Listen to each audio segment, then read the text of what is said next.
Muito boa tarde, senhoras e senhores, muito bem-vindos ao programa Fim de Tarde em Dois Irmãos, um programa aqui do jornal Dois Irmãos, jornal que há 36 anos já convive diariamente com a cidade, com os cidadãos de Dois Irmãos e que tem como finalidade divulgar a cidade para ela mesma, mostrar para ela aquilo que ela faz de bem para que as pessoas possam cada vez mais reproduzir o bem.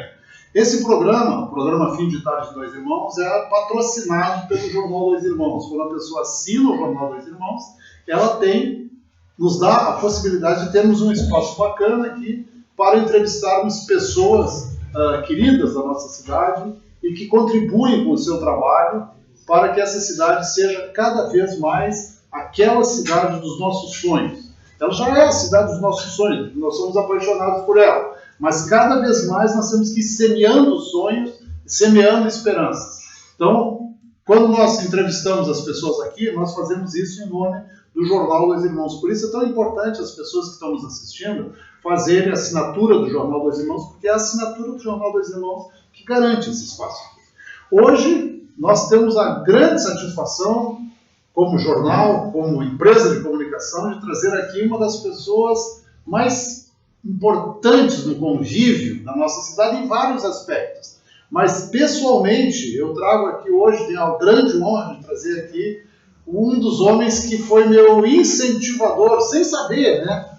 Mas apenas exercendo o papel dele, ele foi meu incentivador no mundo das letras. O professor Tarsilo Laves. Ele foi meu professor na Unicinos, quando ainda existia o BASE.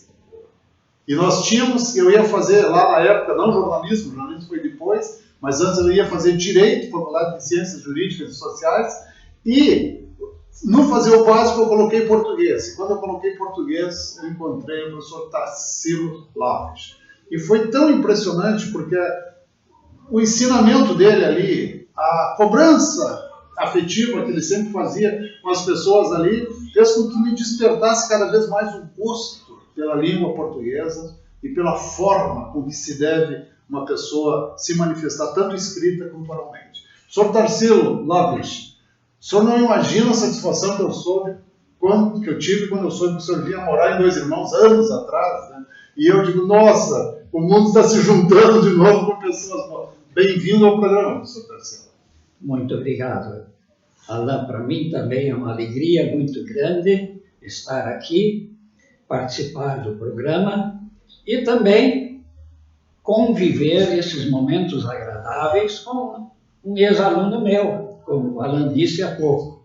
Realmente, eu me lembro bem do Alain Caldas como meu aluno. Bom, às vezes ele chegava um pouco atrasado, às vezes ele tinha que sair um pouco mais cedo, mas nós convivíamos e eu entendia perfeitamente o problema dele, mas o rendimento era satisfatório, era bom. Era importante, né? Você sabe por que a gente se atrasava? Nós temos aqui também, Alda, tu consegue dar uma mostrada aqui ali no público, só virar aquela câmera de lá. Nós temos aqui junto conosco hoje também a tia Líria, né? Minha querida tia Líria aí, né? De grandes reportagens já, e o meu grande irmão Heron Vergara Correia, né? E também ex-professor, que também trabalhou, de certa maneira, quando o professor Tarsilo era da Delegacia de Educação aqui na região, e que vieram acompanhar o programa aqui junto conosco. Mas, professor, que bom que o senhor falou nisso, a gente chegava atrasado, sabe por quê, tia Líria? Porque nós íamos de ônibus no Central, de Novo Hamburgo para lá. E às vezes faltava dinheiro para ele, professor. Então tu tinha que pegar uma carona. Ou pegar uma carona para voltar. E aí acabava, na ida e na volta, dando uns atrasozinhos, né? Mas era legal. Professor Tarsilo, o senhor é natural da onde? Eu sou natural de Santa Cruz do Sul.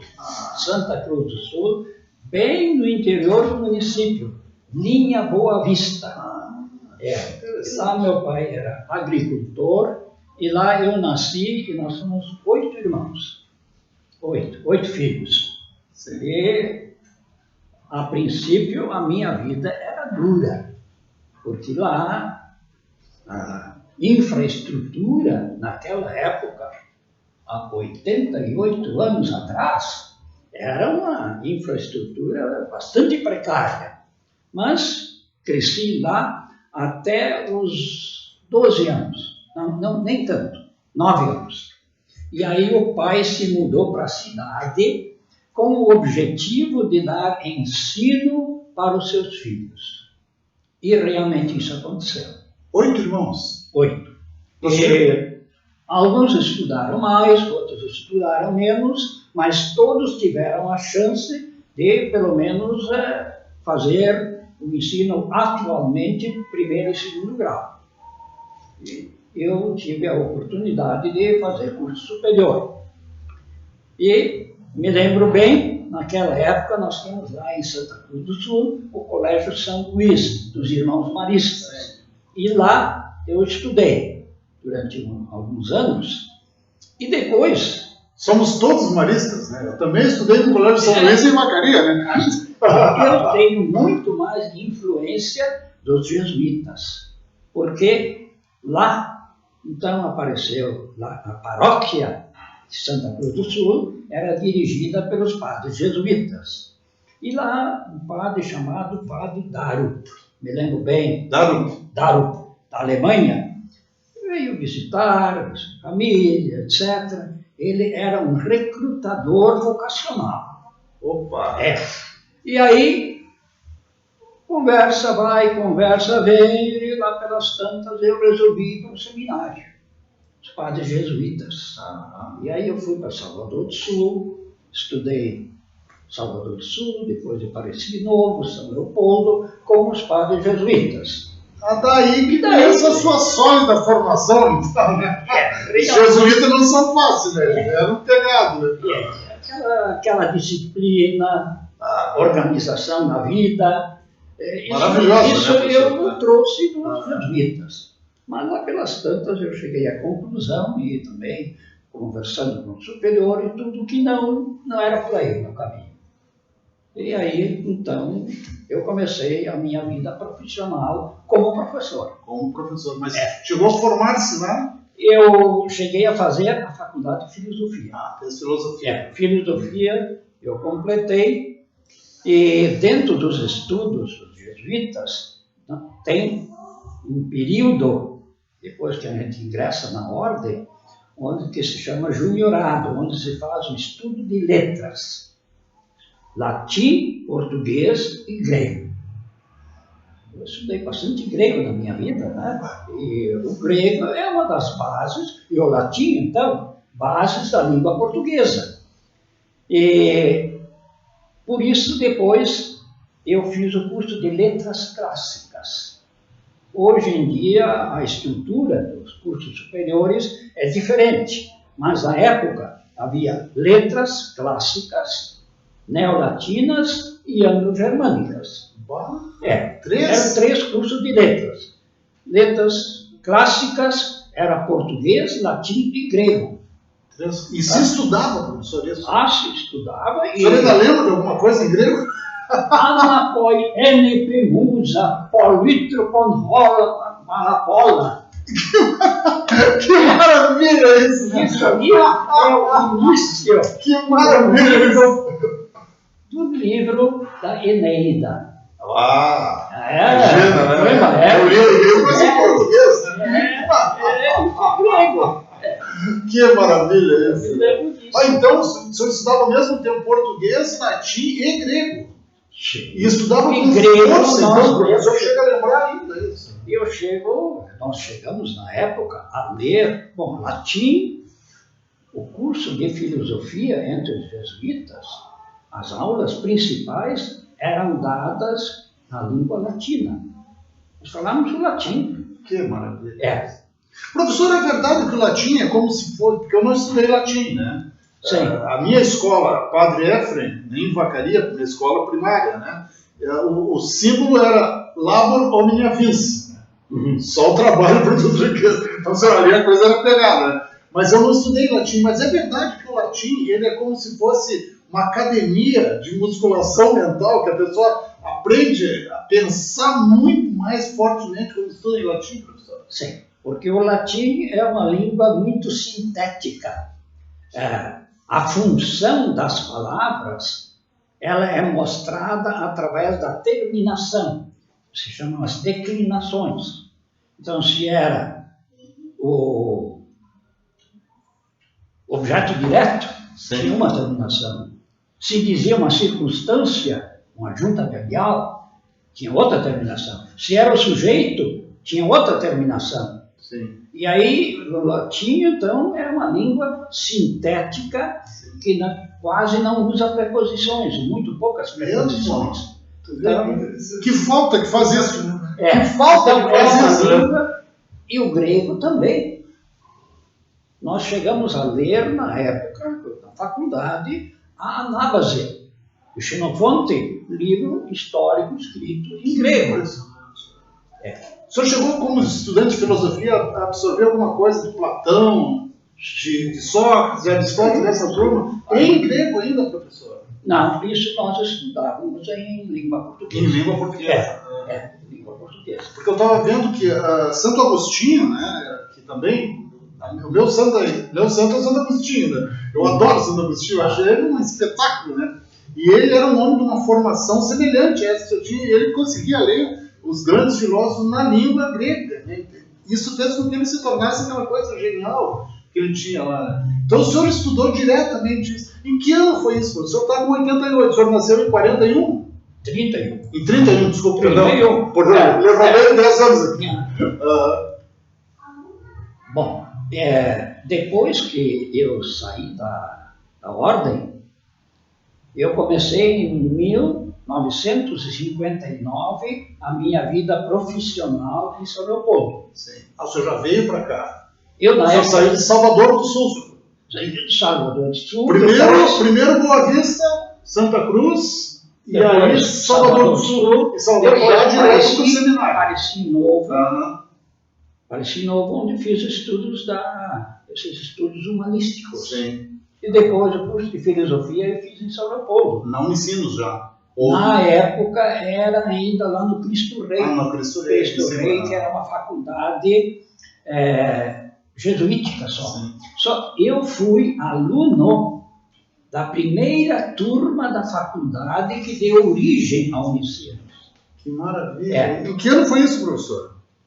Compadre, vou lhe parar, que sacanagem. Me puxar pela memória tão longa assim. Eu acho que foi em 1954. 54, 55, 56.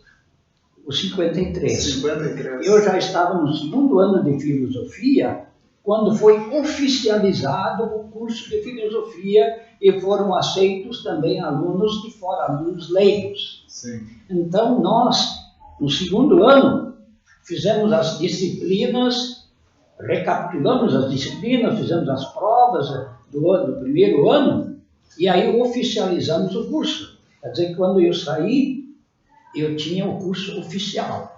Ali é que começou então mais ou menos? Exatamente. Eu sou da primeira turma de formandos da Faculdade de Filosofia Cristo Rei. Oficialmente? Sim, reconhecida pelo governo. Seus ex-colegas ainda estão por ali? Colegas? Alguns já foram, né?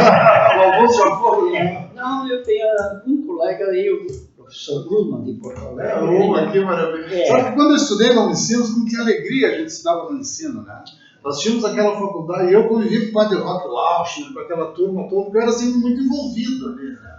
E aí era tão bonito, e o surgimento, na época nem estava hoje como ela está tão grandiosa assim, né? O Redondo, aquele que tinha só um terço do Redondo ainda, quando eu entrei lá. Mas era um ambiente de uma personalidade intelectual incrível, né, professor? Eu recordo disso. Bom, voltando. Aí o senhor, então, resolveu não ser jesuíta. Sim.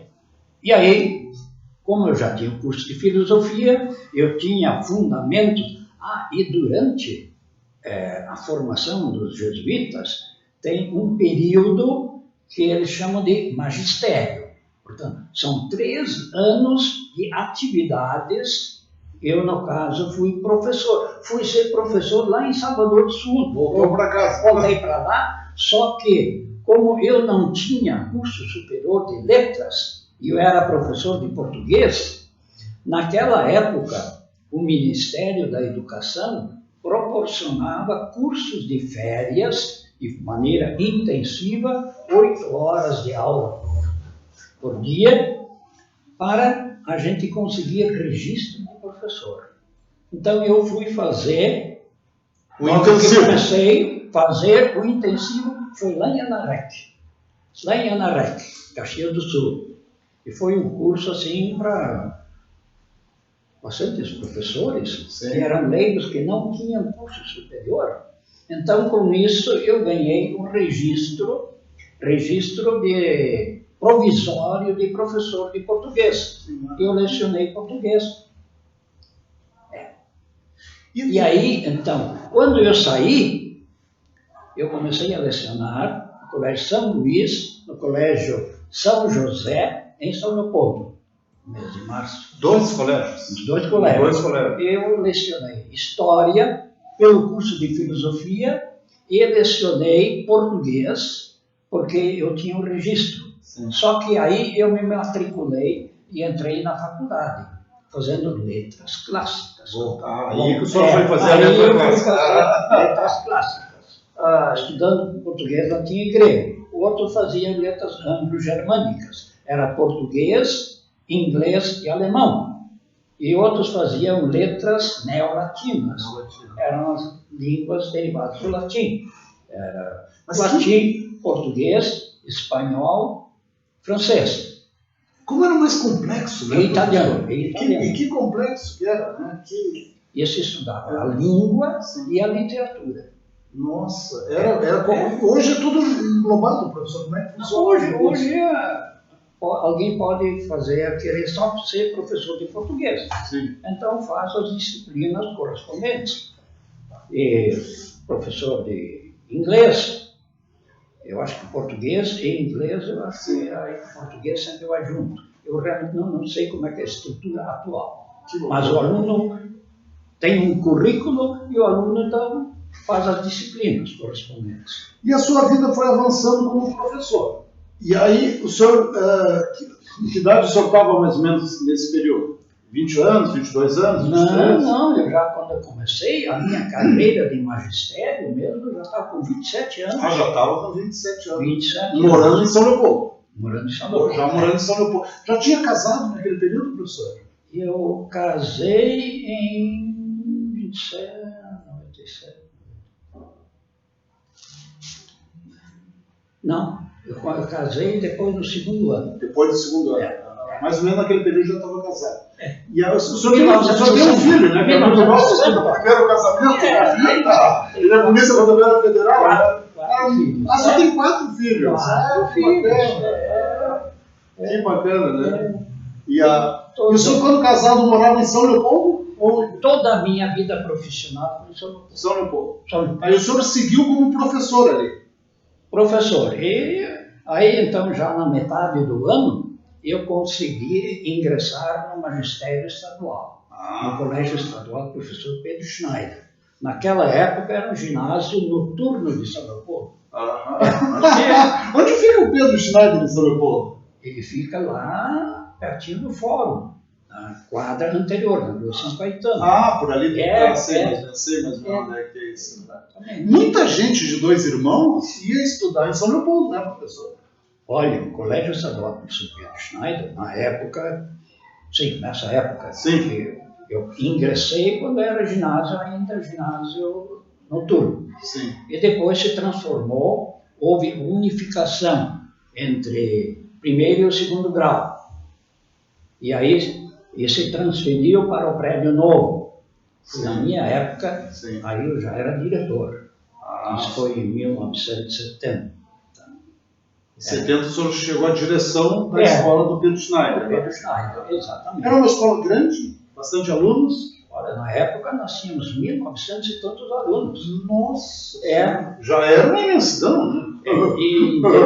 E interessante, quando eu comecei a lecionar, era uma escola pública, um ginásio estadual, e era de 2ª categoria.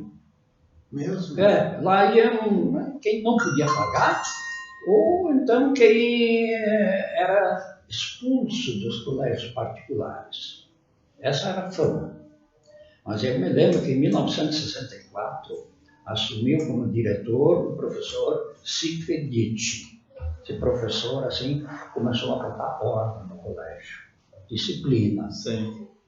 E olha, em poucos anos, aumentou o número de alunos, encostava para o 2º grau, encostava ônibus de São Sebastião do Caí, de Montenegro, e aí nós tivemos que começar a fazer exame de seleção de tantos candidatos. Mas eu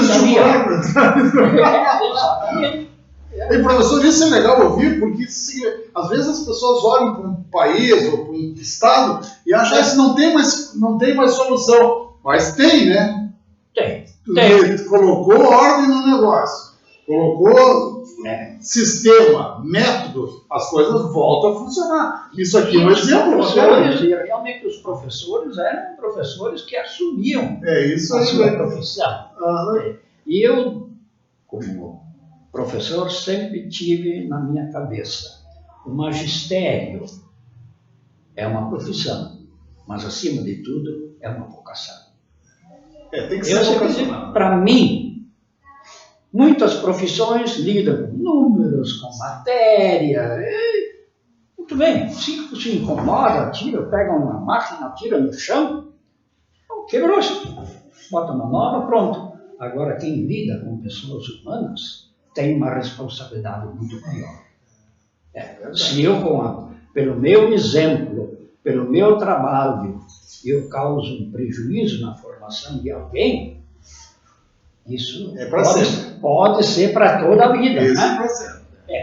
Então, eu, quando era diretor, depois fui secretário de Educação, delegado de Educação, etc.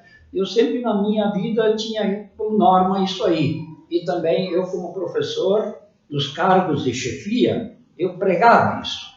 Isso o senhor aprendeu com o Karlovich, lá em Santa Cruz ainda, né? Olha, meu pai era rigoroso. Ele sabia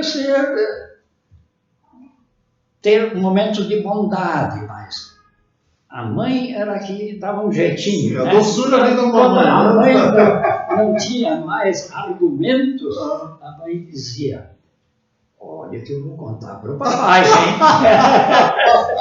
Isso nós todos aqui nos criamos ouvindo isso. Deixa teu pai chegar que tu vai ver. Olha que eu vou contar para o papai, hein? E funcionava, né? Era uma época que a gente entendia o pai pelos olhos. Que maravilha. Aí o senhor entrou como professor e se tornou diretor da escola. Exato. O senhor também foi secretário de Educação, né? Sim, exatamente. Aí, depois, em 1970, 73, aí assumiu o novo prefeito lá, Henrique da Costa Prieto. Prieto, né? O famosíssimo filho do Prieto, que tem uma vinculação até uma rua aqui. Sim. Vicente Prieto. Isso, Vicente. Então, ele me convidou para ser o secretário. Na época, era diretor do ensino municipal. Então, eu fiquei lá como secretário de Educação. Aí era um cargo político. Político, e ele, inclusive, me deu carta branca. Dizer, olha, eu quero que o ensino funcione. É isso. O trabalho que tu fizeste no colégio, eu quero que tu faças também no ensino municipal. Esse trabalho, assim, sério.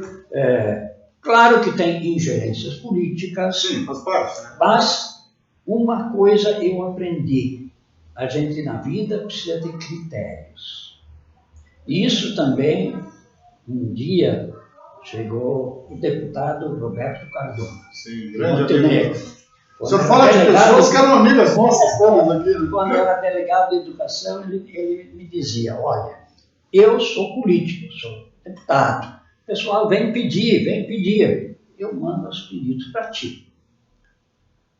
Tu tens que analisar. Se não podes, me dá uma satisfação. Se podes atender, melhor. Se não podes. Agora, uma coisa, precisas ter critérios. Não pode ser capaz. Que maravilha. O Cardona disse isso? O Cardona. Como eu ouço isso com satisfação, porque Eu sempre quis muito bem o Roberto Cardona. Né? Eu conheci ele desde o Ele primeiro. foi muito vinculado também aqui a essa Sim, região. maravilhosíssimo, né? Nossa. Né? Então, Ele chegou a ser secretário de Minas e Energia mais tarde, né, o Cardona? Eu acho que sim. não me lembro. Eu acho que sim, porque Não, ele estava junto, o Cardona, na inauguração da energia elétrica para Santa Maria do Herval, que não tinha luz elétrica. E na período do Romeu Wolff, nós inauguramos lá. Eu sempre, na hora de ligar a luz, tinha alguém da CE na época, e estávamos lá, o Cardona e o Romeu Wolff. Ah, não, era o Lawrence Reale, perdão, era outro.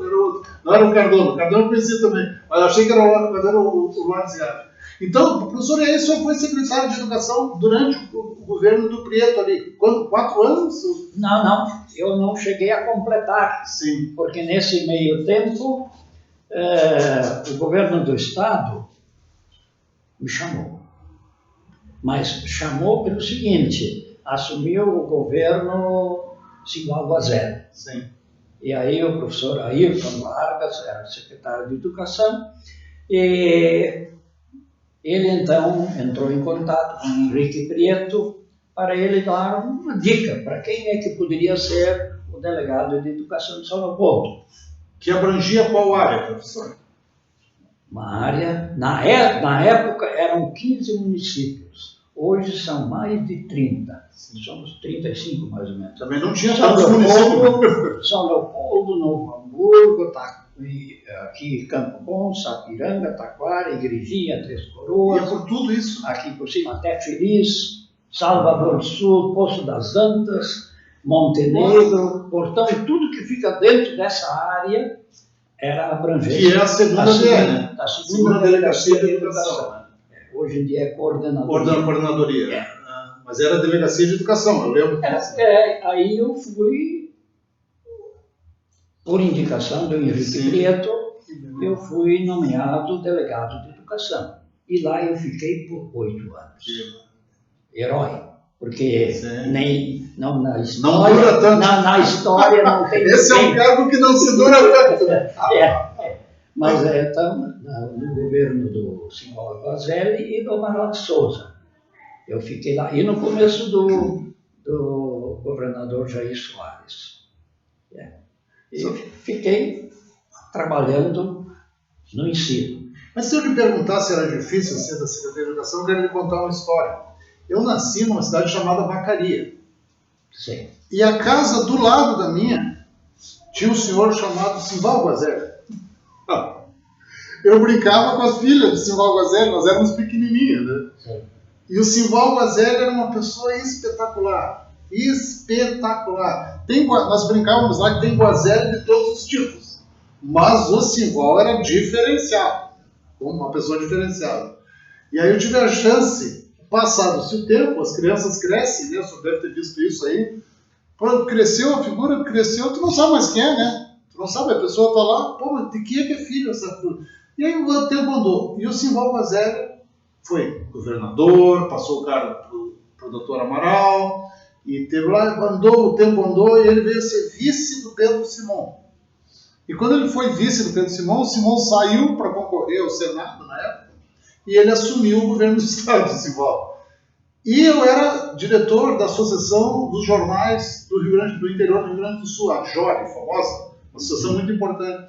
E um dia nós tivemos uma reunião lá com ele, e ele não se lembrava mais de mim, óbvio, você não conheceu o menininho, né? E eu perguntei para ele, ele disse assim, você sabe, eu respeito muito os jornais do interior. Daí eu disse para ele, eu sei por que o senhor respeita. Daí ele disse assim, vamos ver se tu sabe mesmo. Daí eu disse assim, eu vou dar um nome, o senhor me diz, Jornal A Bandeira. E ele olhou, ele já estava com mais idade, e no cargo político, o homem fica muito sensível, você sabe, né? Porque ali é só crítica e crítica. A Bandeira, assim, como é que tu sabe disso? Daí eu disse assim, o senhor não lembra que tinha um gurizinho que vendia aquele jornal para o senhor nos arredores, ali perto da farmácia do Poçap, assim. Aquele gurizinho era o filho do Alain. É tu? Aí disse assim, meu Deus, ele se levantou na minha pergunta, mas não é possível? Me fala do teu pai, como é que tá tua mãe? Aí teu pai já tinha, infelizmente, falecido, né?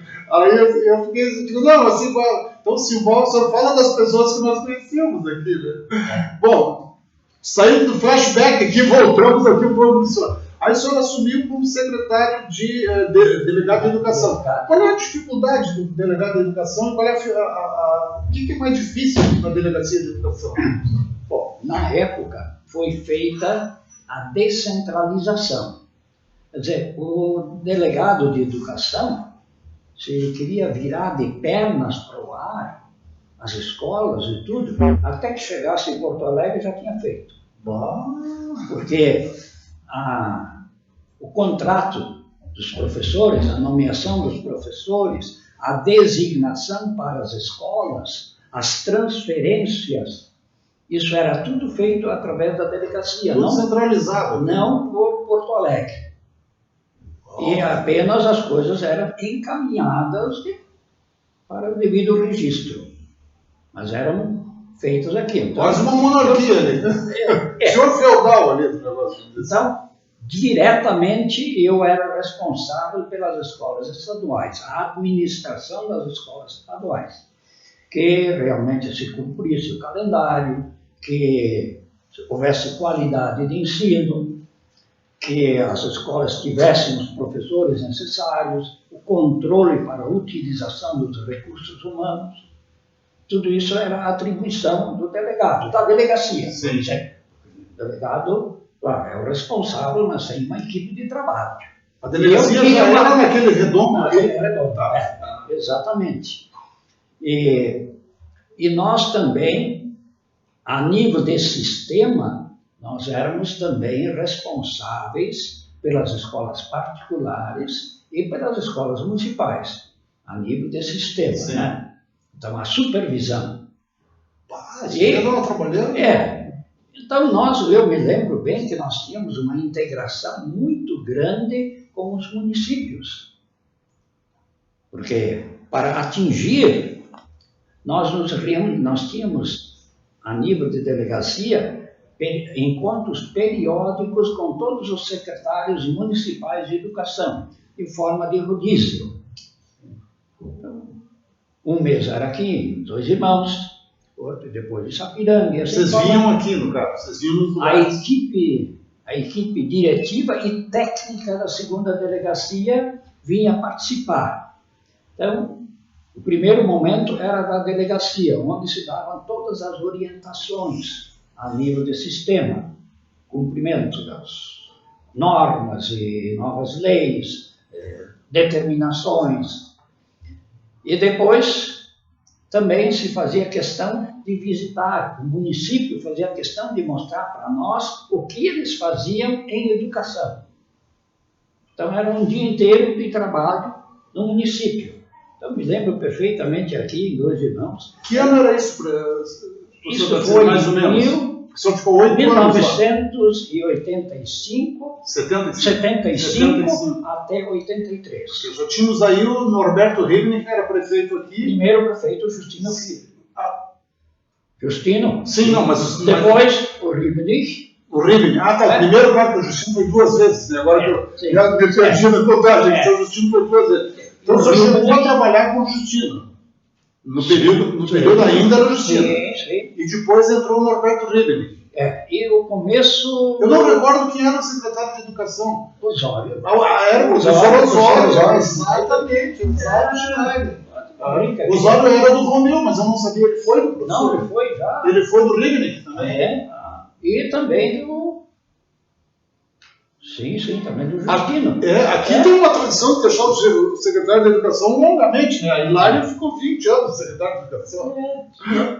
E aí, como é que era aqui, professor? Porque aqui na época era Dois Irmãos, Morro e Santa Maria do Herval. Exatamente, era um município só. E naquele período, eu acho que também, em parte, eu recebi agora essa homenagem do município, porque eu, naquela época, fiz muito pelo município. Em primeiro lugar, construção de escolas. Porque quase todas as escolas municipais e escolas algumas estaduais também, eram escolas antigas brisoletas, né? Escolas algumas bem conservadas, mas muitas também não. E aí, Dois Irmãos também, mas principalmente Santa Maria do Rosário, que pertencia a Dois Irmãos. Segundo distrito. Então se fazia o trabalho seguinte: o governo do estado dava uma verba X, precisava uma escola, o prefeito então fazia o pedido, se encaminhava e o estado liberava uma verba de R$150 mil para a construção da escola.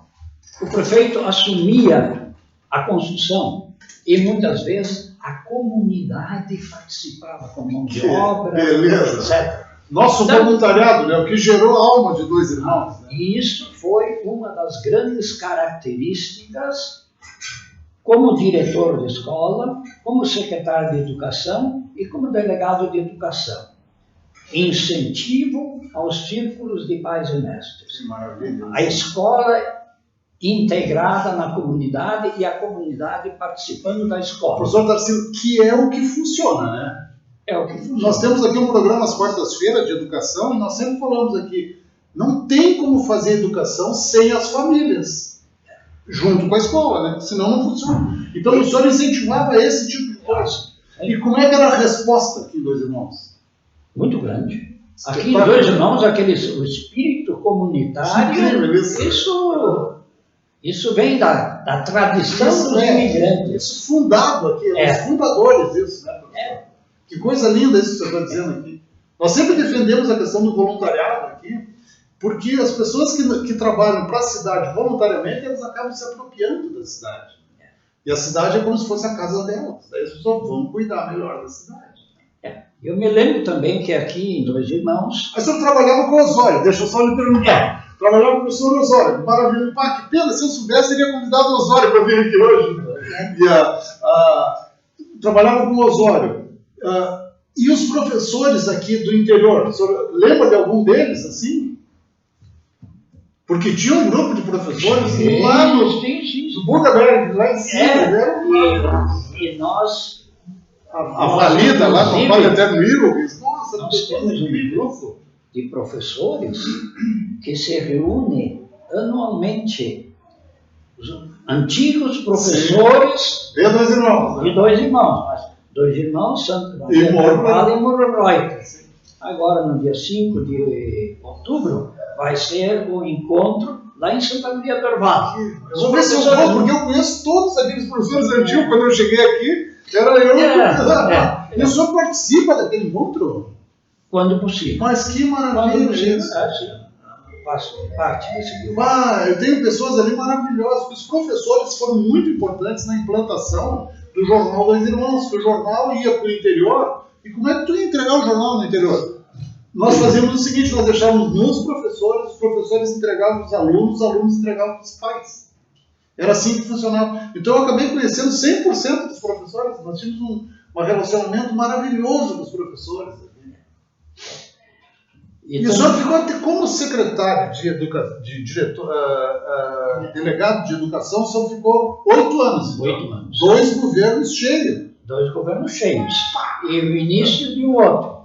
Eu me lembro bem que o deputado Cardona chegou e falou: Tarcísio, tu queres continuar como delegado? Porque senão eu vou trabalhar para um candidato de Montenegro, assumir a delegacia. Aí eu disse para ele, me dá tempo de pensar até amanhã. Falei com a minha família, meus filhos, etc. E eu pensei cá comigo. Eu acho que cumpri com a minha obrigação. Eu dei a minha parte de contribuição para o ensino. Eu vou sair numa boa. Vou sair, todos me querendo bem, tendo feito grandes amizades. Foi tanta amizade que eu fiz com as prefeituras, os diretores de colégios, muitos dos quais, a grande maioria, eu tinha colocado. E aí eu dei a resposta: não quero mais. 2 mandatos assim. Já está de bom tamanho. É de bom tamanho. Já estava aposentado como professor estadual. Então, eu resolvi dizer, não quero mais. Muito bem. E interessante que aqui em Dois Irmãos, na época, me lembro bem, nós tínhamos um grupo escolar que funcionava lá onde agora é a biblioteca dos bombeiros, né? Hoje está cada dia mais bombeiro e menos biblioteca, né? Nós até ficamos chateadíssimos com isso aqui, né? Depois disso, se eu fosse prefeito, eu transferia os bombeiros ali para aquele antigo prédio da Travessa, ali para baixo, né? Que é mais estratégico, inclusive, e melhor para os bombeiros. E aqui recuperaria isso para fazer um centro cultural aqui naquele lugar aqui. Mas então ali foi a biblioteca e depois foi a prefeitura. Foi, mas lá funcionava o grupo escolar. E funcionava também o ginásio noturno.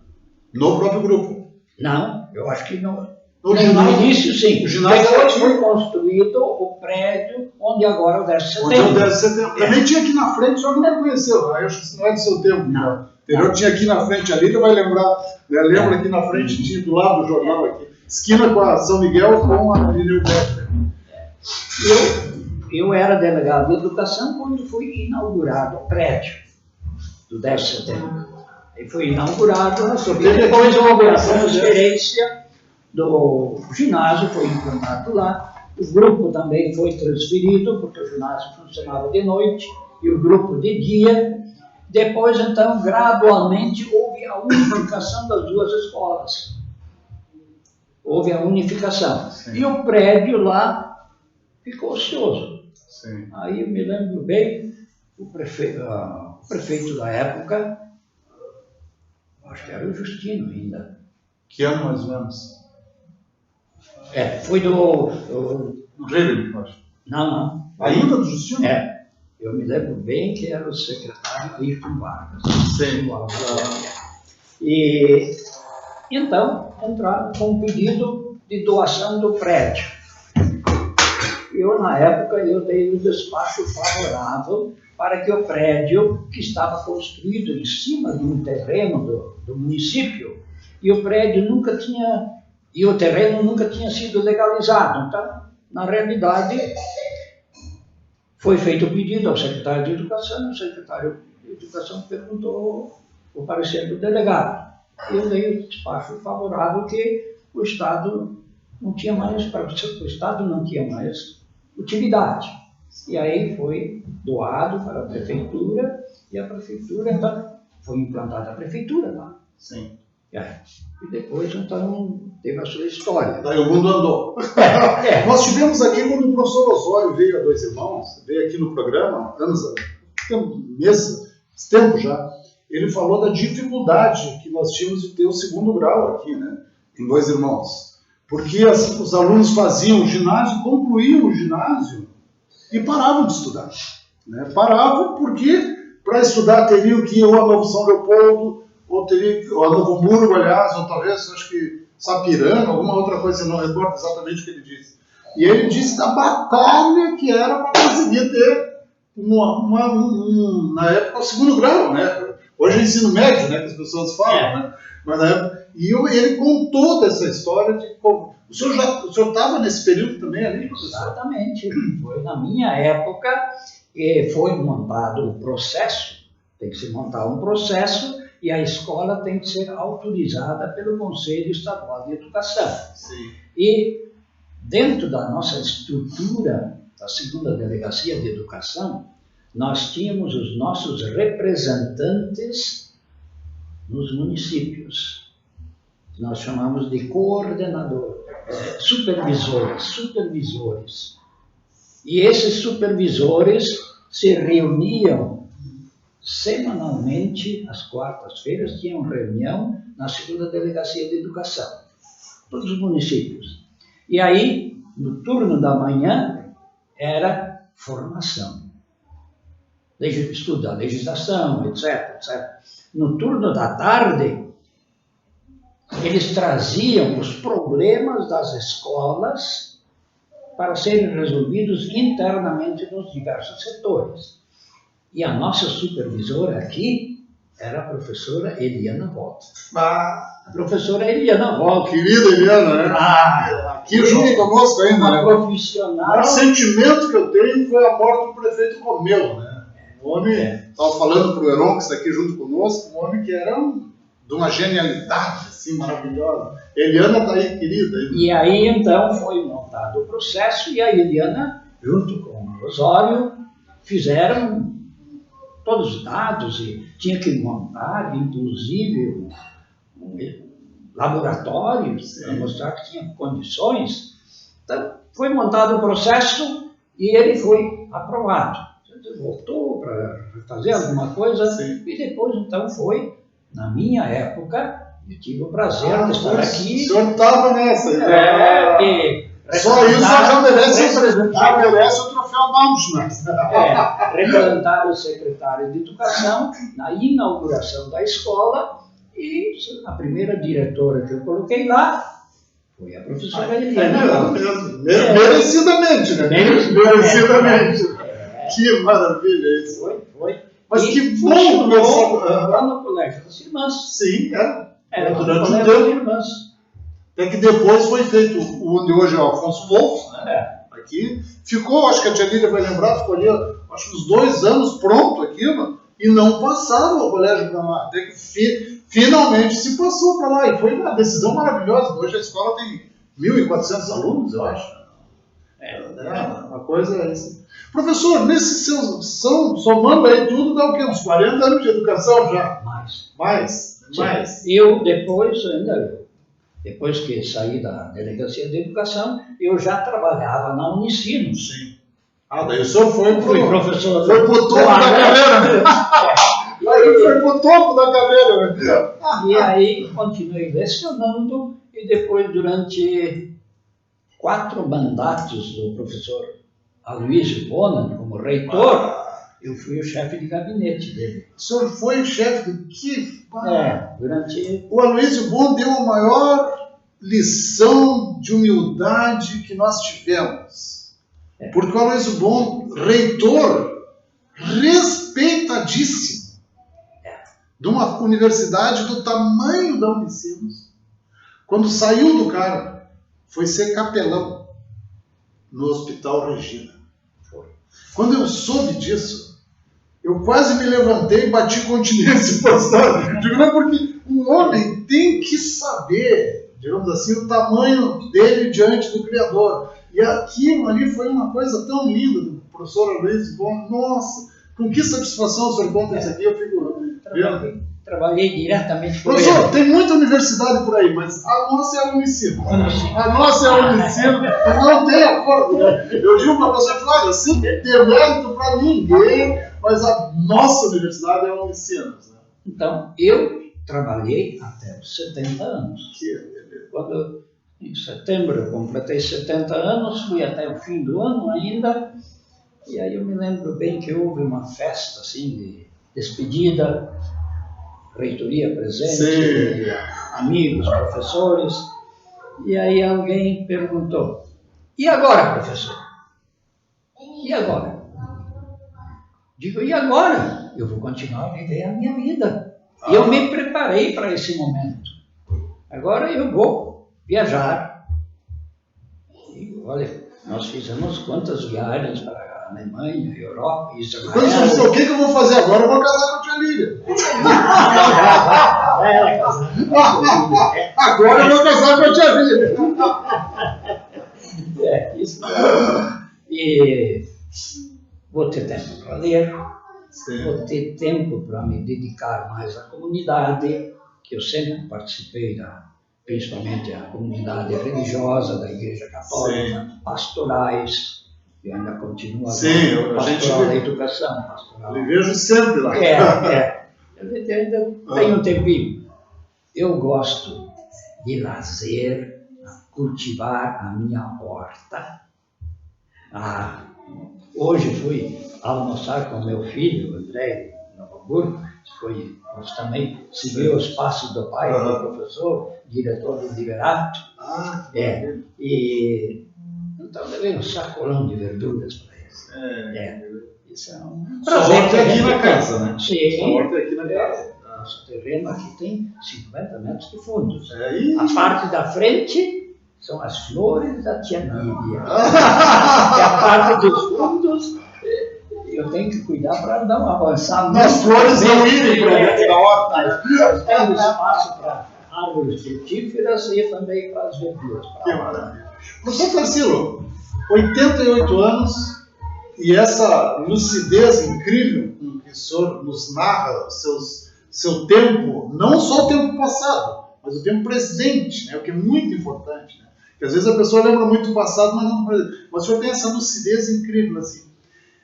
Se o senhor tivesse que avaliar a sua vida hoje, o que o senhor diria, professor? 88 anos. Aquele menininho que saiu lá da Boa Vista, de Santa Cruz, o que o senhor diria? Valeu a pena viver. Valeu a pena viver.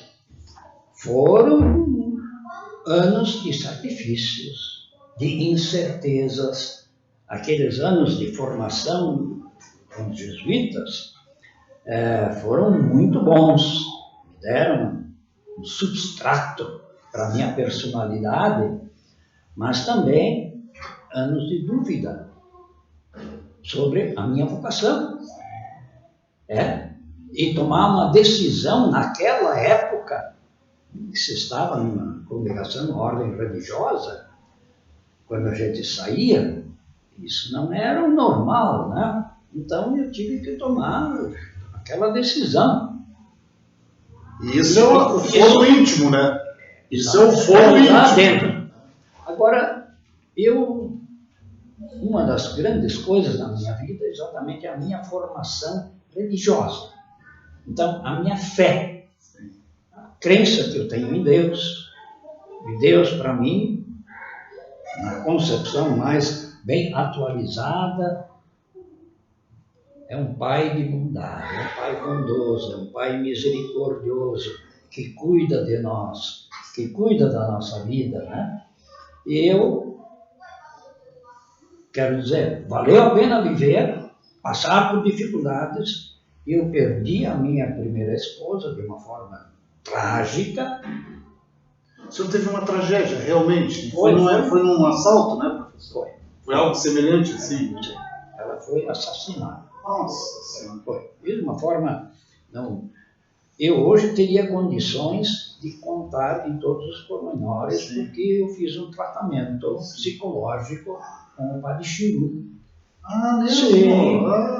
Porque nessas missas aí... Programação neurolinguística. Então, eu hoje posso enxergar tudo o que aconteceu do lado de fora, assim... Sem a explosão emocional. Eu me envolver muito emocionalmente.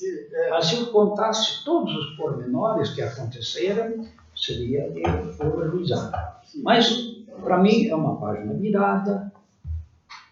E como dizem os apóstolos, né, professor? Deus tem caminhos obscuros para nós, às vezes, né? Deus tem razões obscuras que a gente não entende. Provações, né? E encontrei uma nova companheira de vida. O senhor sabe que, deixa eu confessar, quando o senhor foi casar com a tia Líria, nós temos um ciúme. Que a tia Líria é um patrimônio local. Né? Ela é um patrimônio. Tia Líria não é só uma mulher, tia Líria é um patrimônio local aqui nessa cidade. Ai, que maravilha. Não, foi uma das grandes coisas. Qual é o momento mais feliz da sua vida, professor? É difícil. Momento. É que o senhor teve tanto sucesso aí que a gente até... Claro, teve uma coisa triste, né? Que era a perda da esposa. Mas eu, hoje em dia, na época já, quando eu estive ali, porque eu também, naquela oportunidade, eu também me sobrevivi por milagre de Deus. Eu recebi um tiro no rosto aqui, eu recebi 7 facadas pelo corpo e sobrevivi. Então, eu sabia disso, eu não queria nem lhe perguntar isso, porque não era o caso aqui, mas a gente... Mas que bom que o senhor fala isso. O senhor transcendeu isso sem problema. Foi em São Leopoldo mesmo, professor? Não, foi na praia. Ah, na praia? Na praia. Nós estamos na praia ali. E aconteceu. Que coisa. Aconteceu. Eu, na época, na hora, eu estava lá assim, daquele jeito, eu rezei a Deus. Conseguiu rezar? Quando eu rezei, me entreguei e também eu consegui, na época, isso acho que foi uma das grandes coisas, pedir que Deus perdoasse aos assassinos e que eles conseguissem a compreensão do mal que fizeram. Então foi uma das coisas boas, assim, a parte interior, como eu soube trabalhar isso e depois com a ajuda do Padre Chiru, consegui. Ei, professor, o perdão é libertador mesmo. O perdão é uma das coisas mais libertadoras que existe. Quem aprende a perdoar, né? E é tão difícil, né, professor? Às vezes as pessoas se dão conta disso, né? Guardar rancor. Se alguém me perguntasse agora, tu tens rancor de quem? De ninguém. Não tenho. Meu pai, ele não era um homem de grandes formações educacionais, mas tinha uma inteligência bárbara. Um dia ele brincando e disse assim, o cara que fica com rancor é a mesma coisa que aquela pessoa que toma veneno e espera que o outro morra.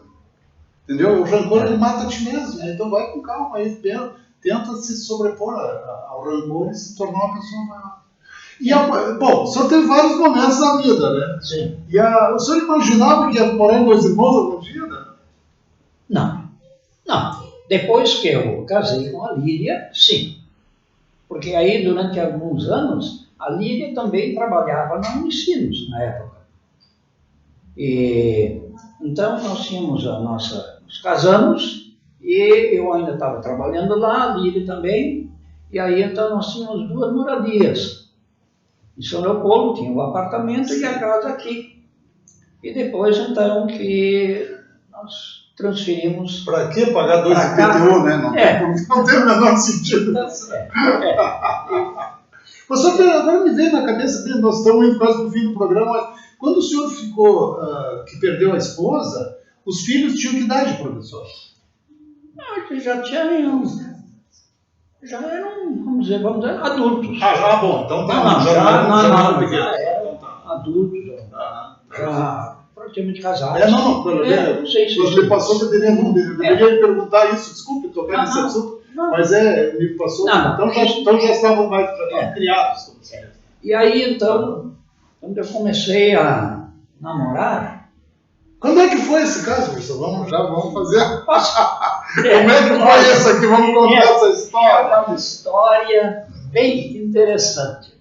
Não dá tempo, Castilho. Aí, tia Lília, a senhora não fala. Mostra a tia Lília lá. A tia Lília não fala hoje. O entrevistado é o professor Tarcísio. Onde é que o senhor conheceu, professora tia Lília? Onde foi que o senhor conheceu ela? Onde eu conheci a Lília? Quando eu era delegado de educação. Num aniversário meu. O senhor precisava cortar o cabelo dele. De repente, entraram lá umas crianças com uma professora. Cantando Herr Schmidt.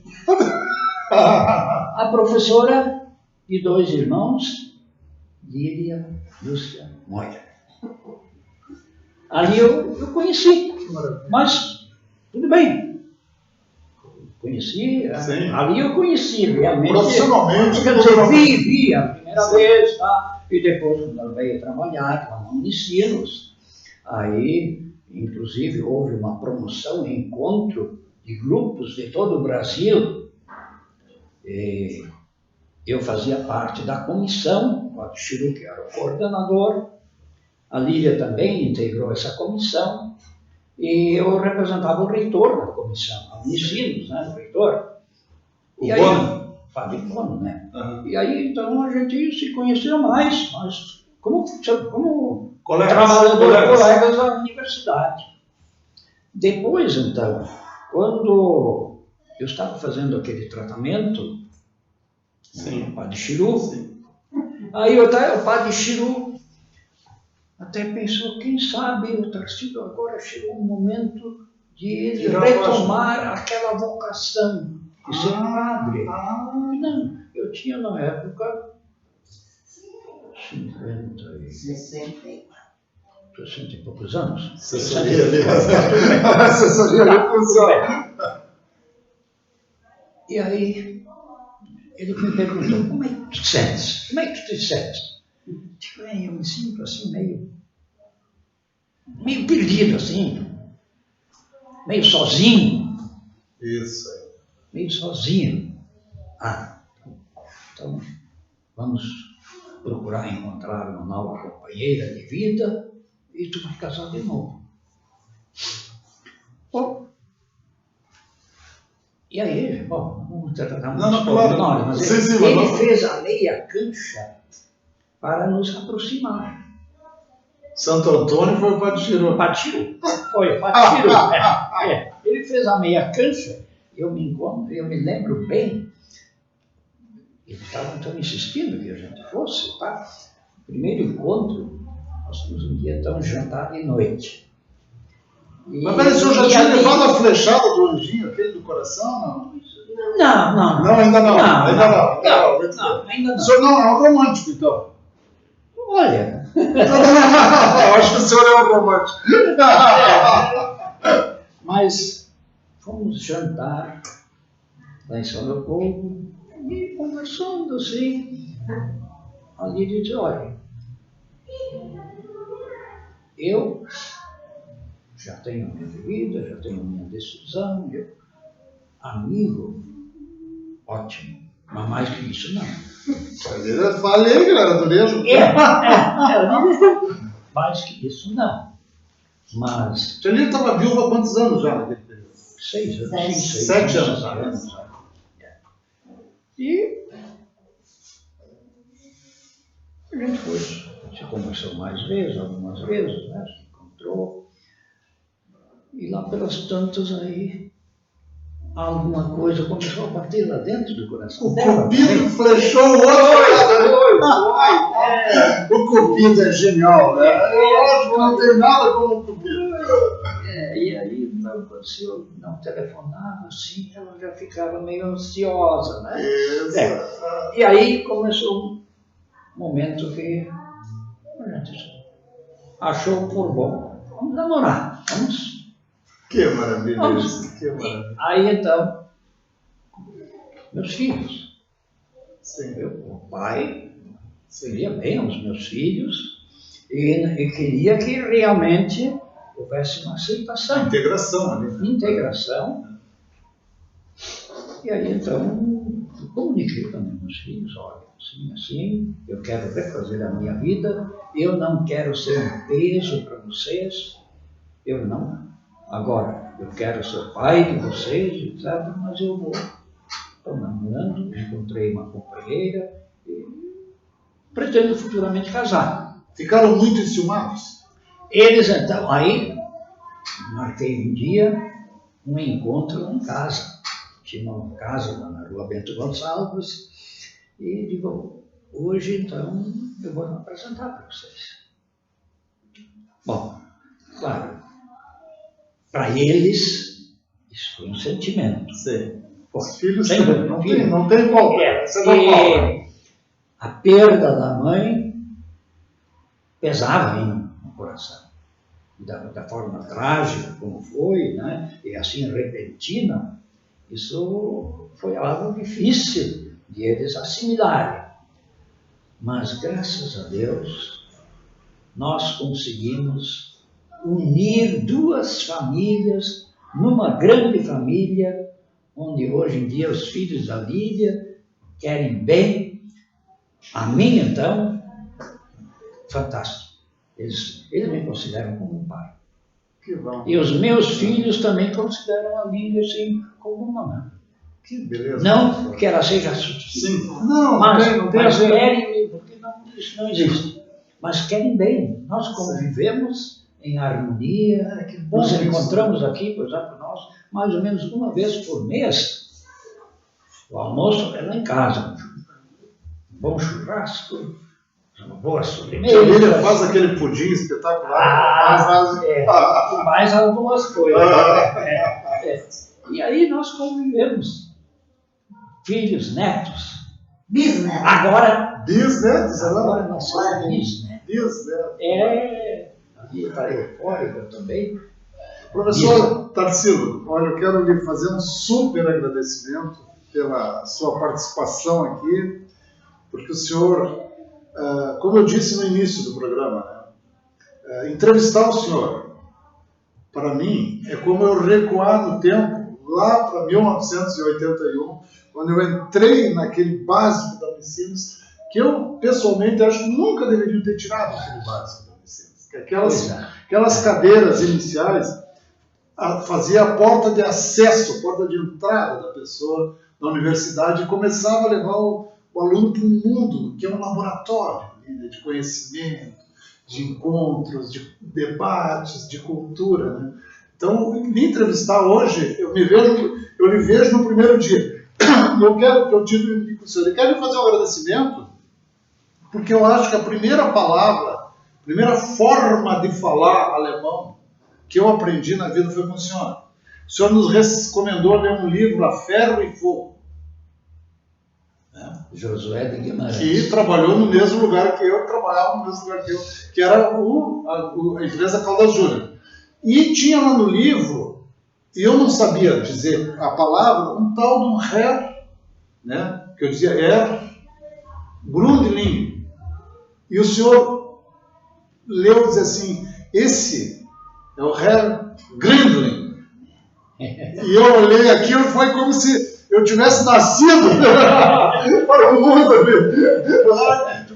Mas então é assim que se vê isso, quando tem um trema ali, é só ir. E aí eu fiquei encantado com aquilo. E hoje, com que satisfação eu lhe vejo na nossa rua, o senhor com 88 anos, essa rua que eu também adotei como uma cidade do meu coração, assim, pela qual sou apaixonadíssimo por essa cidade aqui, né? Cidade dos meus filhos, cidade da minha esposa. Então, ter o senhor aqui hoje nesse programa, para mim, pode ter certeza, professor, foi uma das coisas mais sensacionais que aconteceu no tempo que nós temos esse programa aqui. Muito obrigado pela sua presença.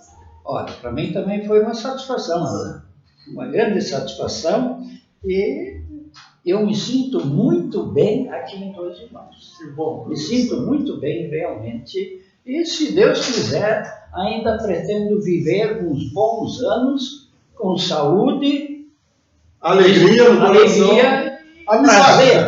prazer na vida. Amizade. Professor, muito obrigado pela sua presença aqui. Vou dar uma salva de palmas aqui, né, pessoal? Fazer um agradecimento ao professor Tarsilo Alves, que esteve aqui conosco. Muito obrigado também à assistência, né? Tia Líria, Heron, Vergara Correia aqui, meu filho Alan Johannes aí na técnica, a Jornal dos Irmãos que nos proporciona esse espaço e a Deus, né? Que nos permite estarmos aqui, né? Porque eu sou um dos que não tem vergonha de dizer que eu sou fruto da criação, né? Eu acho que quando a pessoa acredita em Deus, ele tem que dizer, olha aqui, eu sou fruto da criação. Então, nós aqui todos os dias, antes de entrar no ar, eu vou lá nos fundos, rezo, oro, peço que Deus nos ampare nas perguntas, que não se faça nada que vai expor pessoas a coisas que elas não gostam. Né? Espero que o senhor tenha gostado de estar aqui também, professor. Tá? Obrigado. Obrigado por tudo. Gente, bom abraço, boa noite para todos. Nós voltamos amanhã, programa de educação, quarta-feira. Um abração.